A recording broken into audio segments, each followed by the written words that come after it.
onto Group B. I mean, the storylines write themselves.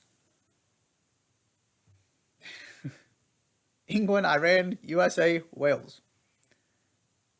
You couldn't have put a better group together from a intrigue standpoint, I would argue, even if you could pick the teams.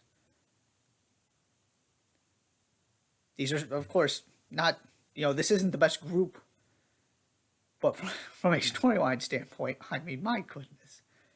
So the things I'm looking at here, outside of just what in the world happens when all these teams play each other, of course, England's attack.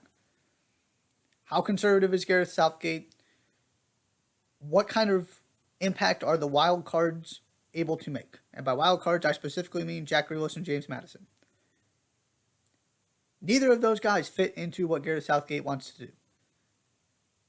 It's the same general reason Trent Alexander-Arnold has been such a minimal factor for this team over the past handful of years.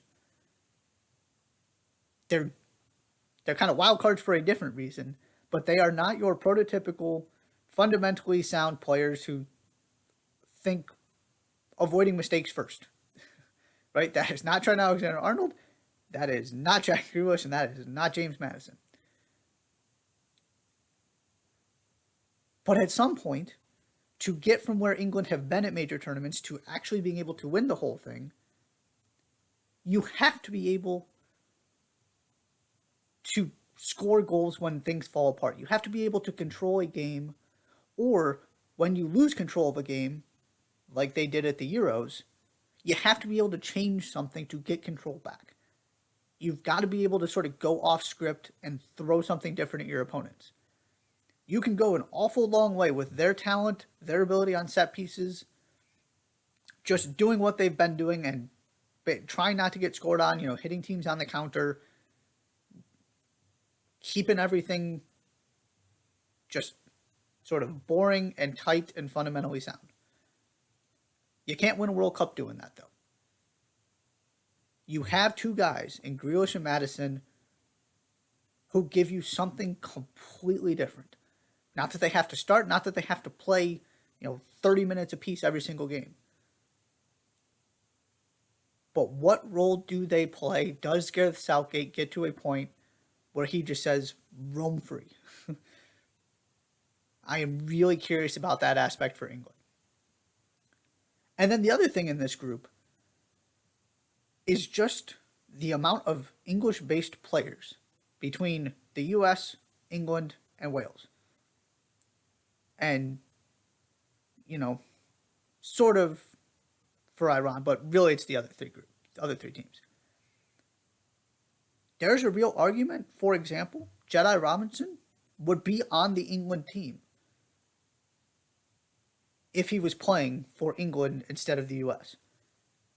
Now, I would also argue part of the reason Jedi Robinson is playing for the US is because that wasn't supposed to happen.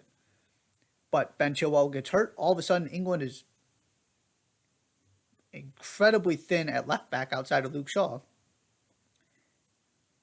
So you've got kind of just that aspect, Tim Ream playing, Josh Sargent playing in the championship. Greg Berhalter specifically pointed to that as one of the reasons Josh Sargent is on this team. And then you look at Wales. Gareth Bale's experience in the Premier, plenty of Premier League guys, and also some championship players. And the US has some championship players. So just this idea of so many of these players have played against each other, have played with each other, and at the very least are familiar with the style of these teams. They know kind of what to expect when you play in England because Tyler Adams, Brendan Aronson, Tim Ream, Jedi Robinson, Josh Sargent when he was playing in the Premier League briefly, they've seen these guys before. They've played against them, in some cases played with them. So that part of this is really interesting to me as well. Does it end up benefiting somebody?